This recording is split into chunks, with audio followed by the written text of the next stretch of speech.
ಗುಂಡ, ನಾವೆಲ್ಲ ಗುಂಡಗಳು. ಈಗ ಇಷ್ಟೆಲ್ಲ ಗಲಾಟೆ ಕಾರಣ ಯಾರು ಇವತ್ತು? ನಂಜೇಗೌಡ ಕೂಗ್ತಾ ಎಲ್ಲಾರ್ನು.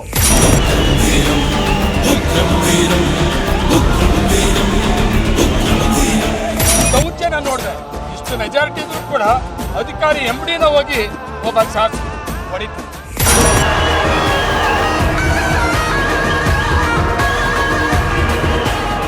AC ಅವರು ನ್ಯಾಯಯುತವಾಗಿ ಈ ಸಭೆಯನ್ನು ಮಾಡಲಿಲ್ಲ.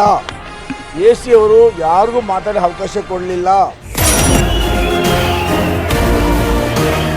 ಅಧಿಕಾರಿಗಳ ಮೇಲೆ ಕಾನೂನು ವಿರುದ್ಧವಾಗಿ ಒತ್ತಡ ಹಾಕಿ ಇವತ್ತು ಒಂದು ಡೆಲಿಗೇಟ್ ತಗೊಂಬಂದು ಇವತ್ತು ಇಷ್ಟು 80% ಒಂದು ಸೈಡ್ ಇರುತ್ತಾ ವಿರುದ್ಧವಾಗಿ ಒಬ್ಬ ಶಾಸಕರು ಮಾಡ್ತಾರೆ ಅಂದರೆ ತುಂಬಾ ನೋವಾಗ್ತದೆ.